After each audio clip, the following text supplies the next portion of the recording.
মৌলভীবাজারের কুলাউড়ায় operation hillside, নতুন জঙ্গি সংগঠনের 10 জন আটক, বিপুল পরিমাণ বিস্ফোরক উদ্ধার। এক দফার ফাঁদে ছটফট করছে বিএনপি, বললেন ওবায়দুল কাদের। সংবিধান ধ্বংসের অভিযোগ ফখরুলের। ডেঙ্গু রোগীদের স্যালাইন সংকট দেখা দিলে আমদানির আশ্বাস স্বাস্থ্যমন্ত্রীর, পরীক্ষার কিট এসেছে দেশে। এশিয়া কাপের দলে নেই রিয়াদ সৌম্য, ফিরলেন শেখ মেহেদী, নতুন মুখ তানজিদ তামিম।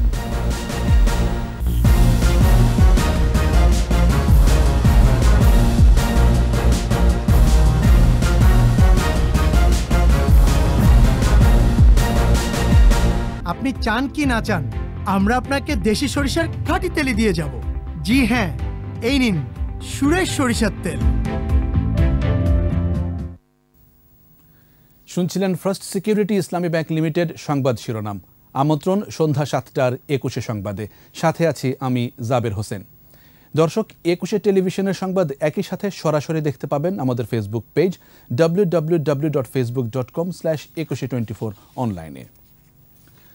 মৌলভীবাজারের কুলাউড়ায় নতুন জঙ্গি সংগঠন ইমাম মাহমুদ কাফেলার 10 জনকে আটক করেছে পুলিশের কাউন্টার টেরোরিজম ইউনিট। এ সময় সাথে থাকা 3 শিশুকে হেফাজতে নেওয়া হয়। জব্দ করা হয় বিপুল পরিমাণ বিস্ফোরক, শক্তিশালী গ্রেনেড তৈরির সরঞ্জাম সহ জিহাদি বই ও নগদ টাকা।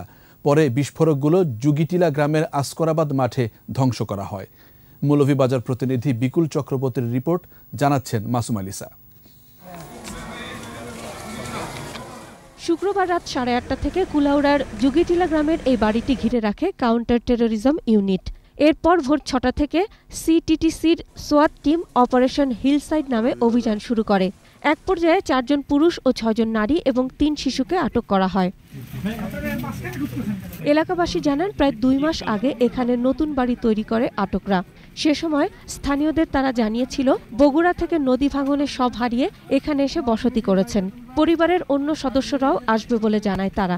এরা আজকে 2 মাস থেকে আইছে আর এখানে তারা ইয়া জায়গা খরিদ করছে, করিয়া এখানে মাটি চাটি তারা নিজস্ব তারা কাজ করিয়া বসবাস করে।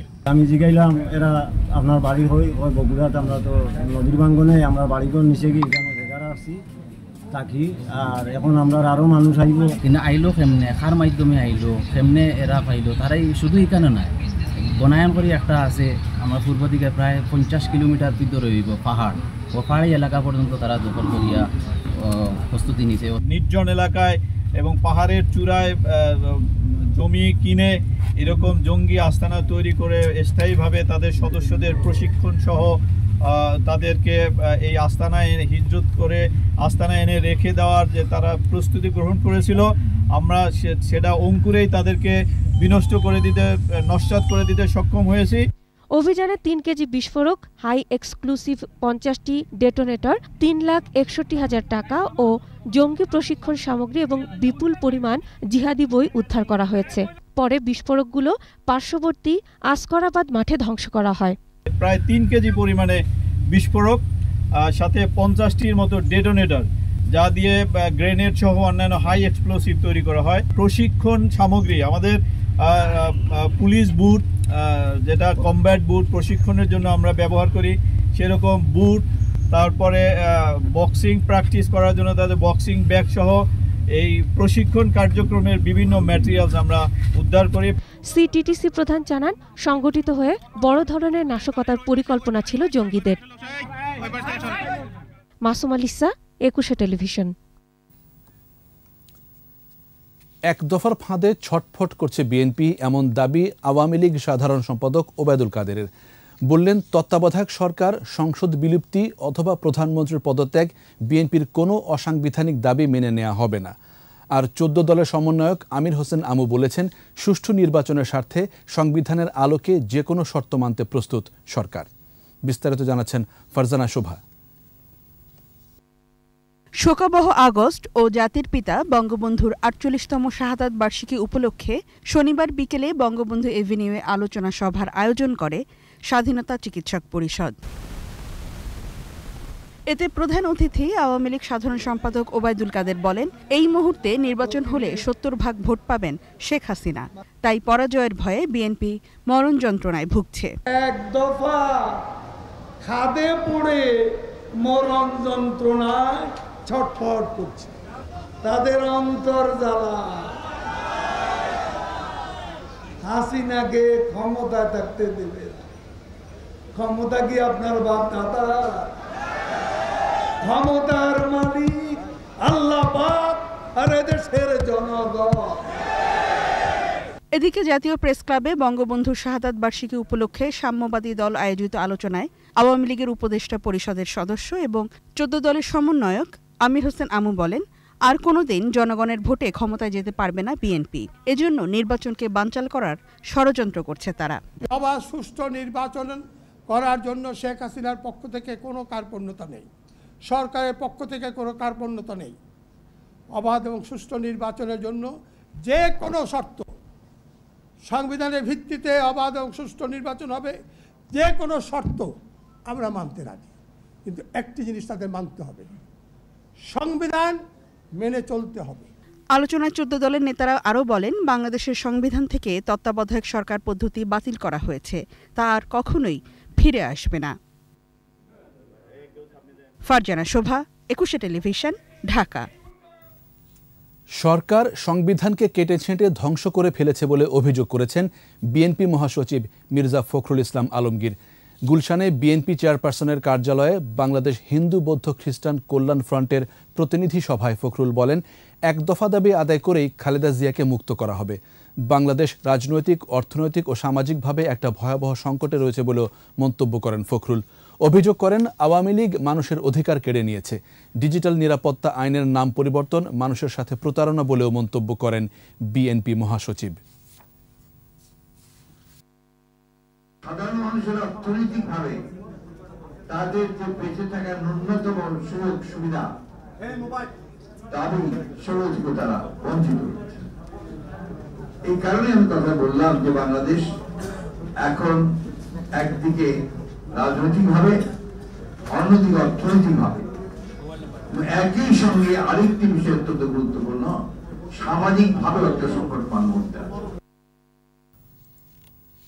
আন্দোলনে ব্যর্থ হয়ে আগামী নির্বাচনে বিএনপি অংশ নেবে বলে মনে করেন আওয়ামী লীগের নীতি নির্ধারকরা। তবে বর্তমান সরকারের অধীনে নির্বাচনে না যাওয়ার অবস্থানে এখনও অটল বিএনপির শীর্ষ নেতারা। বলছেন, সরকারের কৌশল বুঝে সর্বোচ্চ গোপনীয়তায় সাজাচ্ছেন পরবর্তী কর্মসূচি। আতিক রহমান পূর্ণিয়ার রিপোর্ট, জানাচ্ছেন পার্থসারথী। দ্বাদশ জাতীয় সংসদ নির্বাচনের জন্য এরই মধ্যে নভেম্বরে তফসিল ঘোষণার কথা জানিয়েছে নির্বাচন কমিশন। সে লক্ষ্যে রোডম্যাপও ঘোষণা করা আছে। কমিশন জাতীয় নির্বাচন অনুষ্ঠানের বিষয়ে প্রস্তুতির কথা জানানোর পরপরই নড়েচড়ে উঠেছে আন্দোলনে থাকা বিএনপি ও তার শরিকরা। প্রায় 2 সপ্তাহ বিরতি দিয়ে আবারও এক দফা দাবি নিয়ে মাঠে সরব হয়েছে বিএনপি। যদিও দলটির এবারের আন্দোলনও পুরোপুরি ব্যর্থ হবে বলে মনে করছেন আওয়ামী লীগ নেতারা। বিএনপির সামনে কোনো পথ খোলা নাই নির্বাচনে না আসা ছাড়া। আন্দোলন যে সফল হবে না এটা যারা আন্দোলন করতেছে ওদের তারাও বোঝে যে আমাদের আন্দোলন সফল হবে না, এবং তারা এটাও বোঝে যে আমরা একটা ভুল পথে হাঁটতেছি। আমরা আন্দোলন করছি, এই আন্দোলনের সাথে জনগণের স্বার্থ সম্পৃক্ত, এই আন্দোলন জনগণ দ্বারা সমর্থিত। আমরা ক্ষমতায় যাওয়ার আন্দোলন করছি না, আমরা ভোটাধিকার আন্দোলন করছি, ভোটের অধিকারের আন্দোলন করছি।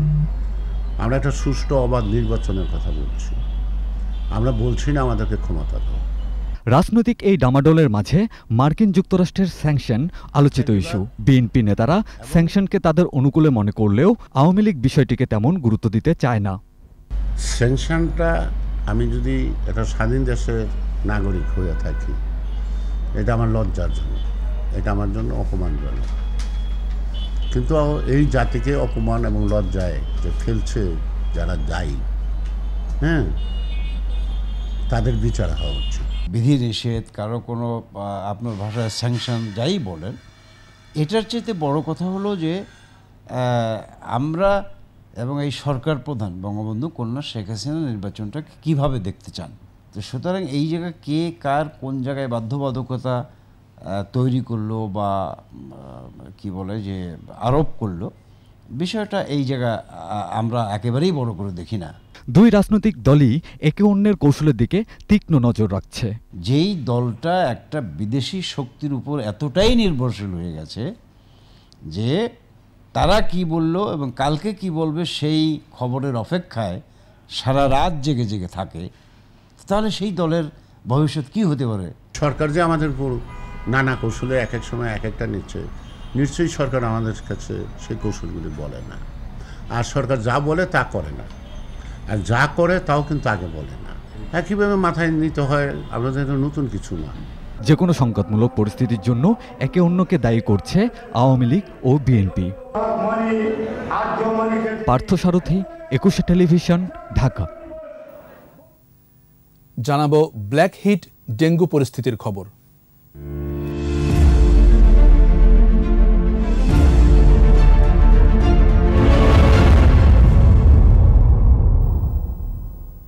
দিনাজপুরের হিলি স্থলবন্দর দিয়ে আনা ডেঙ্গু টেস্ট কিট খালাস করেছে আমদানিকারক প্রতিষ্ঠান ল্যাব ট্রেড ইন্টারন্যাশনাল। এসব কিট বিভিন্ন হাসপাতালে সরবরাহ করবে প্রতিষ্ঠানটি। এদিকে উত্তরের জেলা রাজশাহী ও গাইবান্ধায় আশঙ্কাজনক হারে বাড়ছে ডেঙ্গু রোগীর সংখ্যা। প্রতিনিধিদের পাঠানো তথ্যচিত্রে বিস্তারিত জানাচ্ছেন পার্থসারথী। দিনাজপুরের হিলি স্থল বন্দর দিয়ে বৃহস্পতিবার রাতে তৃতীয়বারের মতো ভারত থেকে ডেঙ্গু টেস্টের কিট আমদানি করেছে ল্যাবটেড ইন্টারন্যাশনাল। দেশে ডেঙ্গুর প্রকোপ বেড়ে যাওয়ায় পরীক্ষার জন্য কিটের চাহিদা বেড়ে গেছে। দফায় দফায় এসব কিট আমদানি করে চাহিদা পূরণে সচেষ্ট প্রতিষ্ঠানটি।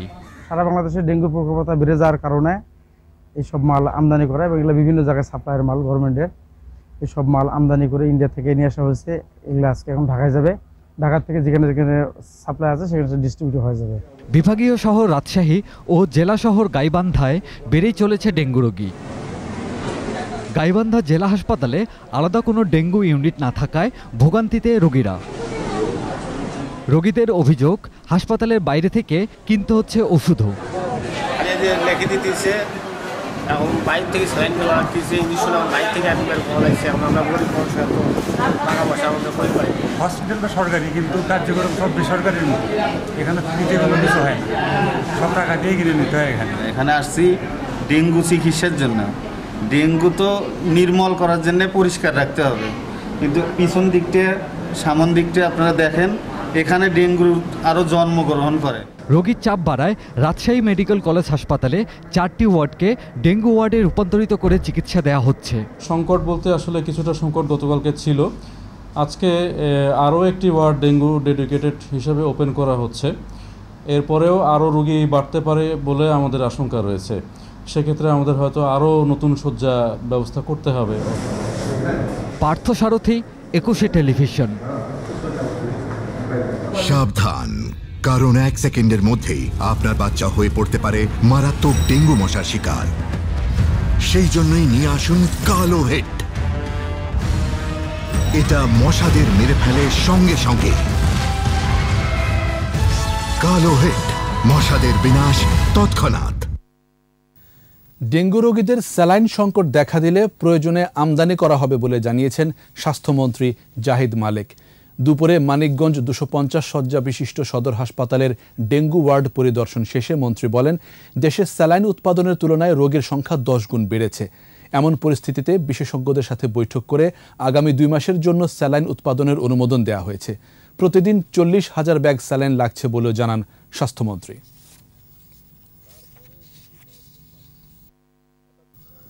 বাংলাদেশ ওয়ানডে দল ঘোষণা প্রসঙ্গ। সাকিব আল হাসানকে অধিনায়ক ঘোষণার পর দিনই এশিয়া কাপের দল জানালো বিসিবি। 17 সদস্যের দলে নেই মাহমুদুল্লাহ ও সৌম্য সরকার, সুযোগ পেয়েছেন আফিফ হোসেন ও মেহেদি হাসান, আর নতুন মুখ তানজিদ তামিম। আকাশুজ্জামানের রিপোর্ট। একেবারে শেষ দিনে এসেই এশিয়া কাপের দল ঘোষণা। মিরপুর হোম অফ ক্রিকেটে আগেভাগেই হাজির সাংবাদিকরা। নির্ধারিত সময়ে হাজির হলেন বিসিবির প্রধান নির্বাচক। একে একে ঘোষণা করলেন এশিয়া কাপের 17 সদস্যের নাম। সাকিব আল হাসান ক্যাপ্টেন, লিটন কুমার দাস, তানজিব হাসান তামিম, নাজমুল হোসেন শান্ত, মোহাম্মদ তৌহিদ হৃদয়, মুশফিকুর রহিম, মেহেদি হাসান মিরাজ, তাসকিন আহমেদ, মুস্তাফিজুর রহমান, হাসান মাহমুদ, শেখ মেহেদি, নাসুম আহমেদ, শামীম হোসেন পাটোয়ারি, আফিফ হোসেন, শরীফুল ইসলাম, ইবাদত হোসেন, মোহাম্মদ নাইম শেখ, এই 17 জন এশিয়া কাপে যাবে। অধিনায়ক, হেড কোচ ও বোর্ড সভাপতির মতামত নিয়েই দল ঘোষণা হয়েছে। অনেক আলোচনা করার পর টিম ম্যানেজমেন্ট আমাদের কাছে একটা প্ল্যান দেয়, সামনে কিভাবে কোন দেশের সাথে কিভাবে খেলবে, ঠিক প্ল্যান। ওই চিন্তা ভাবনা করেই কিন্তু রিয়াদকে অফ করা হয়েছে। তো ম্যানেজমেন্টের প্ল্যানটাকে আমরা মনে করেছি যে অবশ্যই এটা ভালো, এবং ওদের সাথে যেহেতু হেড কোচের একটা প্ল্যান আছে টিম কীভাবে পরিচালনা করবে, সব ডিসকাশন করা হয়েছে, আমাদের ক্যাপ্টেনের সাথে ডিসকাশন করা হয়েছে, তারপরে সিদ্ধান্তটা নেওয়া হয়েছে।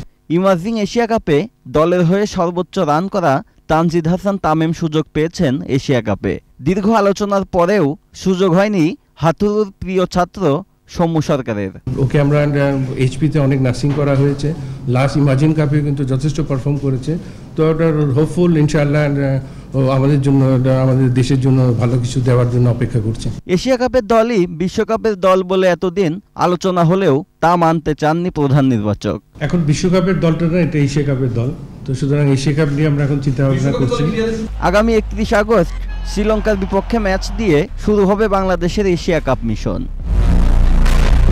আকাশুজ্জামান, 21 টেলিভিশন। নিচ্ছি সংবাদ বিরতি। যখন ফিরছি তখন অন্যান্য খবরের সঙ্গে আরও থাকবে। পেরিয়ে আসছে বন্যার ক্ষতচিহ্ন। চট্টগ্রামের সাতকানিয়া চন্দনাইশে এখনও পানিবন্দী লাখো মানুষ। বাংলাদেশের ওষুধের বাজার $3 বিলিয়নেরও বেশি। কাঁচামালের দামের কারণে রপ্তানি আয় কম।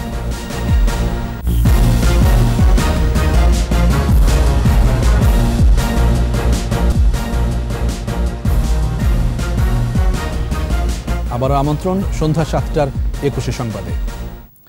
ব্রিক্স সম্মেলনে বাংলাদেশকে আমন্ত্রণ জানানো হয়েছে বলে জানিয়েছেন পররাষ্ট্রমন্ত্রী doctor A K. Abdul Momen.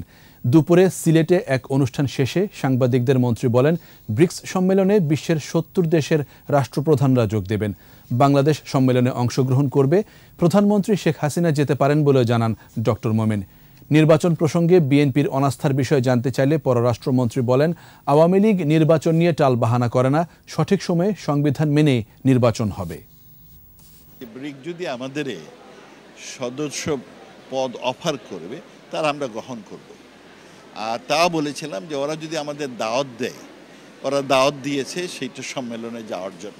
It's a good place for অনেক ধরনের আলাপ আলোচনার জন্য। উনি ইনশাল্লাহ উনি যাবেন। স্মরণকালের ভয়াবহ বন্যায় বিপর্যস্ত দক্ষিণ চট্টগ্রাম এলাকা। এখনও পানিবন্দী সাতকানিয়া ও চন্দনাইশ উপজেলার লাখো মানুষ। অন্যদিকে বান্দরবানের প্লাবিত এলাকা থেকে পানি নামলেও দুর্ভোগ কমেনি। ফেনীর ফুলগাজী ও পরশুরামে পানি কমার সাথে ফুটে উঠছে ক্ষয়ক্ষতির চিত্র। 21 প্রতিনিধিদের সহায়তায় রত্না জামানের রিপোর্ট। এখনও পানিবন্দী চট্টগ্রামের সাতকানিয়া ও চন্দনাইশ উপজেলার মানুষ। এখনও বিদ্যুৎ নেই। খাদ্য ও সুপেয় পানির অভাবে মানবেতর জীবনযাপন করছেন দুর্গতরা। পরিস্থিতি মোকাবেলায় শুরু থেকে কাজ করছে স্থানীয় জনপ্রতিনিধি ও জেলা প্রশাসনের পাশাপাশি বাংলাদেশ সেনাবাহিনী এবং ফায়ার সার্ভিসের সদস্যরা।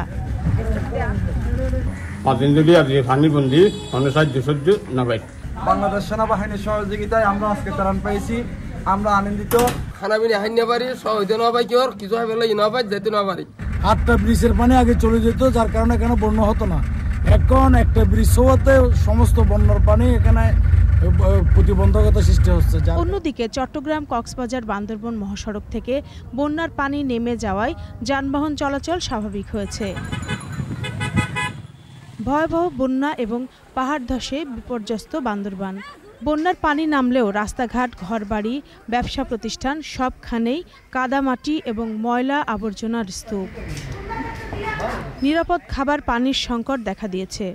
97 বন্যার ইতিহাসের রেকর্ড ভেঙে 2023 সালের বন্যা প্রলয়ঙ্কারী বন্যা হিসেবে বান্দরবনে রূপ নিয়েছে। রাস্তার ভিতরে এখনো প্রচুর কাদা, এই কাদাগুলো পরিষ্কার করছে আজকে 2 দিন ধরে, কিন্তু তারপরও পরিষ্কার হচ্ছে না। আজকে আমাগো বাসায় 7 দিন ধরে পানি ঢুকে অনেক কিছু নষ্ট হয়ে গেছে, কয়েক লক্ষ টাকার ক্ষতি হয়েছে।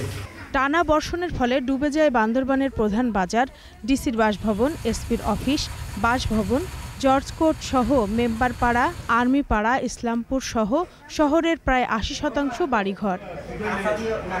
ফেনীর ফুলগাজী ও পরশুরাম উপজেলার বন্যা পরিস্থিতির উন্নতি হচ্ছে। পানি নামার সাথে সাথে ফুটে উঠছে ক্ষয়ক্ষতির চিত্র। দুই উপজেলার ৮১৫ হেক্টর আমন ক্ষেত, ২০ হেক্টর সবজি পানির নিচে তলিয়ে আছে। মুহুরী নদীর ৩টি স্থানে ভেঙে যাওয়া বাঁধের পানিতে ৩৭৫টি পুকুরের ৪৯ মেট্রিক টন মাছ ভেসে গেছে।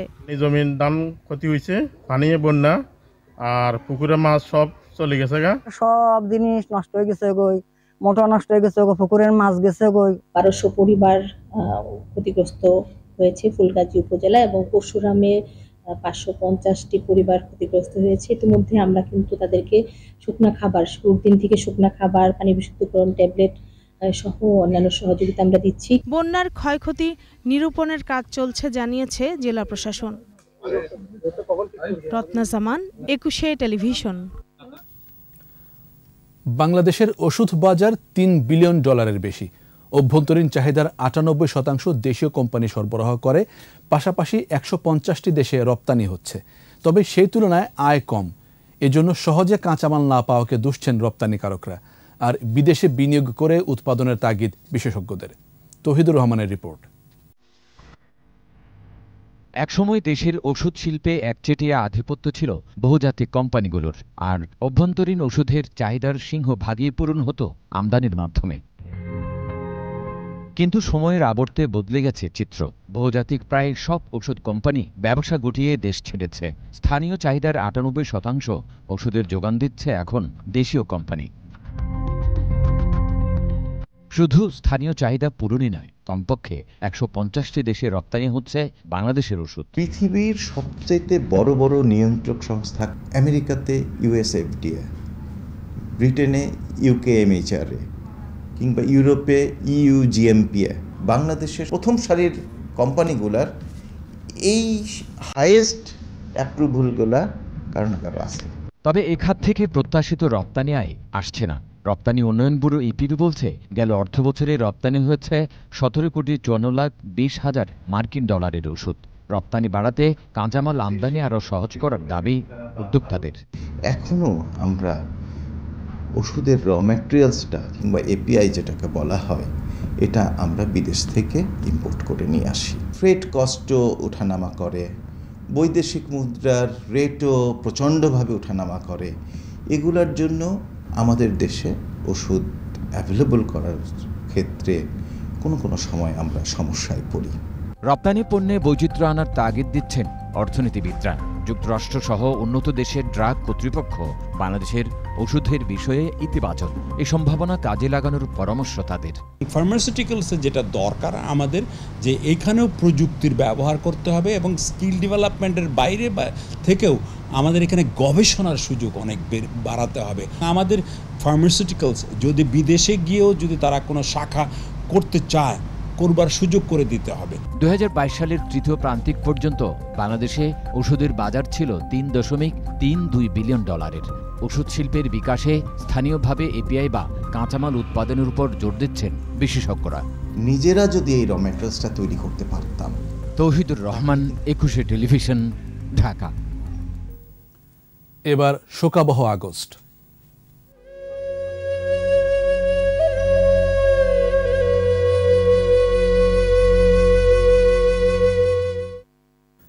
মার্কিন পররাষ্ট্রমন্ত্রী হেনরি কিসিঞ্জার বঙ্গবন্ধু শেখ মুজিবুর রহমান হত্যাকাণ্ডের মাস্টারমাইন্ড। ৭৫-এর ১৫ আগস্টের ঠিক এক সপ্তাহ আগে তারই কুটোচাল মাফিক ঢাকার গুলশানের একটি বাড়িতে মার্কিন দূতাবাসের কর্মকর্তা আর জেনারেল জিয়ার উপস্থিতিতে ঘৃণ্যতম নীল নকশা চূড়ান্ত হয়। ২১শে স্পেশালে বঙ্গবন্ধু হত্যাকাণ্ড নিয়ে দীপু শিকদারের ধারাবাহিক প্রতিবেদনের আজ শেষ পর্ব। ক্যামেরায় ছিলেন রুমি তালুকদার। বাঙালির মুক্তির মহানায়ক জাতির পিতা বঙ্গবন্ধু শেখ মুজিবুর রহমান। স্বাধীন দেশের স্থপতিকে নির্মমভাবে হত্যা করা হয় ১৯৭৫ সালের ১৫ই আগস্ট। ধানমন্ডির এই বাড়িতে হত্যা করা হয় জাতির পিতা বঙ্গবন্ধু সহ তার পরিবারের অন্যান্য সদস্যদের। এখনও এই বাড়িটির দরজা বা দেয়ালে গুলির যে চিহ্নগুলো সেগুলো কিন্তু বলে দিচ্ছে সেই রাতে কী রকম ভয়াবহতা বা কী রকম তাণ্ডব চালিয়েছিল ঘাতক বাহিনী। তা বঙ্গবন্ধুকে হত্যা করে এই সিঁড়িতেই ফেলে রাখে ঘাতকরা। মুক্তিযুদ্ধের সময় কারাবন্দী থাকা অবস্থায় বঙ্গবন্ধুকে পাকিস্তানের পক্ষ হয়ে নানান প্রস্তাব পাঠিয়েছিলেন যুক্তরাষ্ট্রের তৎকালীন প্রতিরক্ষা মন্ত্রী হেনরি কিসিঞ্জার, কিন্তু তার সেই সব প্রস্তাব নাকচ করে দেন বঙ্গবন্ধু। স্বাধীনতার পর বাংলাদেশের রাষ্ট্রপতি হিসেবে জাতিসংঘে 1974 সালের 25শে সেপ্টেম্বর ভাষণ দেন বঙ্গবন্ধু। এরপর 29 সেপ্টেম্বর হেনরি কিসিঞ্জার বঙ্গবন্ধুর সঙ্গে আলাপচারিতায় আবারও নানান প্রস্তাব দেন, তবে তা প্রত্যাখ্যান করেন বঙ্গবন্ধু। এরপর 30 অক্টোবর 19 ঘন্টা ঝটিকা সফরে ঢাকায় এসেছিলেন কিসিঞ্জার, আর তারপর থেকেই ঢাকার মার্কিন দূতাবাসে দেশীয় ষড়যন্ত্রকারীদের আনাগোনা বেড়ে যায়। বঙ্গবন্ধুকে সে সময় খুব কাছ থেকে দেখেছেন সাবেক রাষ্ট্রদূত ওয়ালিউর রহমান, ছিলেন যুক্তরাষ্ট্রে হেনরি কিসিঞ্জারের সঙ্গে বঙ্গবন্ধুর সেদিনের বৈঠকের সাক্ষী। ওই যে রাত্রে তিনি যে ধরা পড়ার আগে যে তিনি ডিক্লেয়ার করলেন যে স্বাধীন সার্বভৌম বাংলাদেশের সৃষ্টি হলো আজকের থেকে, এই কথাটি কিসিঞ্জার মেসেঞ্জার পাঠিয়েছে রাওয়ালপিন্ডিতে। আপনি সেটা থেকে আপনি উদ্ধার করেন, আপনি ফিরে আসেন যে না আমরা পাকিস্তানের অধীনে আছি। বঙ্গবন্ধু তিনি অবশ্যই রাজি ছিলেন না, এবং যখন ঢাকায় পৌঁছলেন তখন সেটা বললেন তিনি সরাসরি যে দিস ইজ মাই কান্ট্রি, মাই বাংলাদেশ। তো হেনরি কিসিঞ্জার তাকে ক্ষমা করেনি।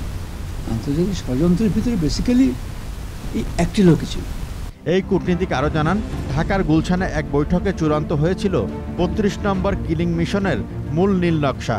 15 আগস্টের 7 দিন আগে গুলশানের একটা বাড়িতে একটা মিটিং হয়, শেষ মিটিং হয়। সেখানে আমেরিকান মিশন এম্বাসির একজন ছিলেন সিনিয়র অফিসার, আর ছিলেন একজন বাংলাদেশের বাড়িতে তিনি ছিলেন, আর ছিলেন কে that's a news general Ziaur Rahman. সেই মিটিংয়ে তিনি ছিলেন, যেখানে বঙ্গবন্ধুকে কীভাবে মারা হবে, কবে মারা হবে, সে সিদ্ধান্তটা হয়ে গেল। Henry Kissinger would never accept him as a person যে একটা দেশের প্রেসিডেন্ট হবে, প্রধানমন্ত্রী হবে, তার কথাকে অবজ্ঞা করে। সেই হেনরি কিসিঞ্জার এখনও বেঁচে আছে, অথচ একটা তথ্য আজও অজানা। বঙ্গবন্ধুর সঙ্গে পরিবার সদস্যদের নির্মম হত্যাকাণ্ডের নির্দেশদাতা কে, কিসিঞ্জার নাকি অন্য কেউ? ওই 18 জনকে খুন করার ইচ্ছা কি কিসিঞ্জার ছিল? ইতিহাস বলতে পারবে। দীপু শিকদার, 21 টেলিভিশন, ঢাকা। আবারও সংবাদ বিরতি। যখন ফিরছি তখন অন্যান্য খবরের সঙ্গে আরও থাকবে। এবার ডিমের বাজারে অস্থিরতা, রাজধানীর পাইকারি আড়তে ভোক্তা অধিকারের অভিযান। পাকিস্তানের অন্তর্বর্তী প্রধানমন্ত্রী আনোয়ারুল হক কাকার শপথ গ্রহণ হতে পারে কাল।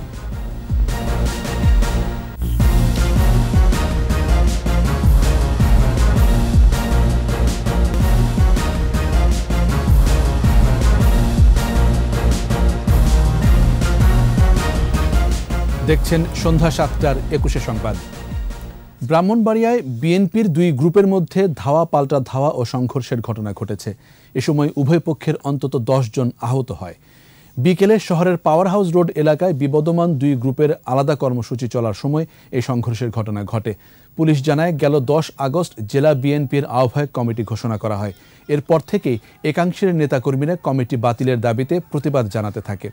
এই অবস্থায় বিকেলে এক পক্ষ আনন্দ র্যালি বের করে এবং অন্য পক্ষ বিএনপি চেয়ারপারসনের ছোট ছেলে আরাফাত রহমান কোকোর জন্মদিন পালনে আলোচনা সভার আয়োজন করে। এ নিয়ে দুই পক্ষের মধ্যে সংঘর্ষ শুরু হলে পুলিশ গিয়ে পরিস্থিতি নিয়ন্ত্রণে আনে এবং একজনকে আটক করে।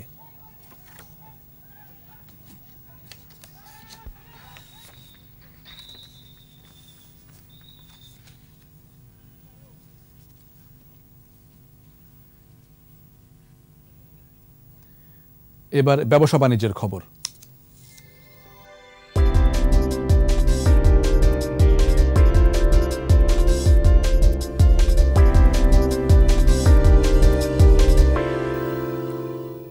বেশ কয়েকদিন থেকে চড়া ডিমের দাম। খুচরা বাজারে ব্রয়লার ডিমের হালি ৬০ টাকায় ঠেকেছে। এই অস্থিরতার কারণ খুঁজতে সকালে রাজধানীর পাইকারি আড়তে অভিযানে নামে ভোক্তা অধিকার সংরক্ষণ অধিদপ্তর। কাপ্তান বাজারে অভিযান চালিয়ে ক্রয় মূল্য বা ক্রয় রসিদের দাম উল্লেখ না থাকায় কিছু ব্যবসায়ীকে জরিমানা করা হয়। পরে অধিদপ্তরের কর্মকর্তারা বলেন, যেসব ফার্ম থেকে ডিম ক্রয় করা হয় সেখানকার প্যাডে ক্রয় মূল্য উল্লেখ বাধ্যতামূলক হলেও তা না থাকায় এই জরিমানা করা হয়েছে। কি রেটে ক্রয় করা হয়েছে সেই তথ্য এখানে উল্লেখ নেই। এইরকম 3টি প্রতিষ্ঠানেই আমরা অনিয়ম উল্লেখ পেয়েছি। একই সাথে তারা যে ডিমগুলো বিক্রি করছে পাইকারি রেটে এবং সেই কী রেটে বিক্রি করছে সেই তথ্যগুলো আমরা পাচ্ছি না, কারণ তারা পাকা ক্যাশ মেমো দিচ্ছে না, কার্বন কপি তাদের কাছে পাওয়া যাচ্ছে না এবং মূল্য তালিকা যেটি টানানোর বিধান ছিল সেটিও তারা যথাযথ প্রক্রিয়া অনুসরণ করে মানছে না। তো এই সকল কারণে 3টি প্রতিষ্ঠানকে জরিমানা আরোপ করা হয়েছে। শেষ করছি মার্কিন মূল্যকে বাংলাদেশকে তুলে ধরার প্রয়াস জানিয়ে।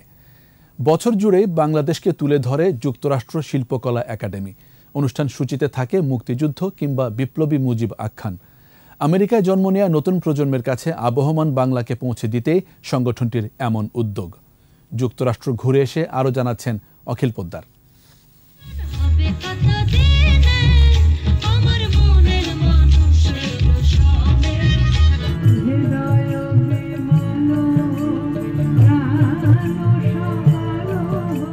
বর্ষবরণ থেকে বহুমাত্রিক বাংলার যে কোনো আনুষ্ঠানিকতা সবখানেই যুক্ত আছে শিল্পকলা একাডেমি।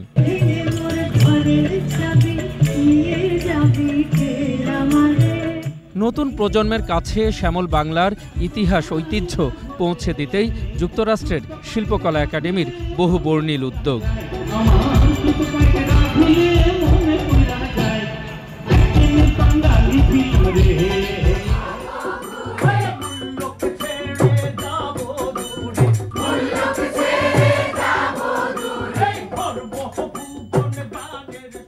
মুক্তির গান কিংবা কবিতায় তারা স্মরণ করে স্বাধীনতার বিজয় দিবস। রক্তঝরা ৭১ বারংবার ঘুরে আসে প্রতিপাদ্য হয়ে। এমনকি পুরনো ঐতিহ্যের হালখাতা আর চৈত্র সংক্রান্তিও বাদ যায় না অনুষ্ঠান সূচি থেকে। এসব কারণে যুক্তরাষ্ট্রের বিভিন্ন প্রতিষ্ঠান সম্মাননা জানিয়েছে শিল্পকলাকে। আমাদের শিল্পকলা একাডেমি নিউ ইয়র্ককে এবং আমেরিকাবাসীকে আমাদের বাংলাদেশকে পরিচিতি দেওয়ার জন্য এটা করে থাকি। এটার জন্য আমরা বাঙালি হিসাবে সারা পৃথিবীতেই গর্বিত এবং এটা বাঙালির জন্য একটা অনেক বড় অর্জন। এখানে মেইন স্ট্রিমে এখন বাংলাদেশিদেরকে খুব ভালো করে চেনে। নিউ ইয়র্ক স্টেটের গভর্নর ক্যাথি হকল থেকে শুরু করে নিউ ইয়র্ক সিটির যে মেয়র এরিক অ্যাডামস সবাই। ইউএস গভর্নমেন্ট আমাদেরকে যাই করছে, কিন্তু আমরা যেহেতু বাংলা সংস্কৃতি নিয়ে কাজ করছি, আমাদের মুক্তিযুদ্ধ নিয়ে কাজ করি, যদি বাংলাদেশ সরকার আমাদেরকে এই সংস্কৃতি কর্মীদের জন্য যদি হাত বাড়িয়ে দিতেন তাহলে বোধহয় আমরা আরও অনেক বেশি বাংলাদেশও একসাথে কাজ করতে পারি। আমেরিকার বিভিন্ন স্টেটে বাংলা স্কুলের কার্যক্রম শুরু করতে চান শিল্পকলার সভাপতি। এখানে যে শুধুমাত্র বাঙালি তা নয়, এদেশের ছেলেপেলেও আছে। তবে এখানে এখন যারা আছে আমাদের কিছু প্রাইমারি, হাই স্কুল, কলেজ এই ধরনের স্টুডেন্ট, এবং আমাদের এখন 3টি ডিপার্টমেন্ট। একটি হলো বাংলা শিক্ষাদান করা হয়, আমাদের টিচার হোসনেরা আছেন। আর দ্বিতীয়টি হচ্ছেন চন্দন চৌধুরীর নেতৃত্বে, যেটি শুধু সব ধরনের সঙ্গীত শিক্ষা দেয়া হয়। বছর জুড়ে এই গান, কবিতা কিংবা ভিন্নধর্মী আনুষ্ঠানিকতায় জন্মভূমি বাংলাকে স্মরণ করে যুক্তরাষ্ট্র শিল্পকলা একাডেমি। প্রিয় প্রজন্মের কাছে বাংলার ইতিহাস ঐতিহ্য পৌঁছে দিয়ে বিশুদ্ধ মানুষ গড়ার প্রত্যয় জানান সংগঠনের কর্মীরা। অখিল পোদ্দার, 21 টেলিভিশন, নিউ ইয়র্ক, যুক্তরাষ্ট্র। আর এরই সাথে শেষ করছি সন্ধ্যা 7টার 21 সংবাদ। যাবার আগে ফার্স্ট সিকিউরিটি ইসলামী ব্যাংক লিমিটেড সংবাদ শিরোনামগুলো আরও একবার। মৌলভীবাজারের কুলাউড়ায় অপারেশন হিলসাইড, নতুন জঙ্গি সংগঠনের 10 জন আটক, বিপুল পরিমাণ বিস্ফোরক উদ্ধার। এক দফার ফাঁদে ছটফট করছে বিএনপি, বললেন ওবায়দুল কাদের। সংবিধান ধ্বংসের অভিযোগ ফখরুলের। ডেঙ্গু রোগীদের স্যালাইন সংকট দেখা দিলে আমদানির আশ্বাস স্বাস্থ্যমন্ত্রীর, পরীক্ষার কিট এসেছে দেশে। এশিয়া কাপের দলে নেই রিয়াদ সৌম্য, ফিরলেন শেখ মেহেদী, নতুন মুখ তানজিদ তামিম।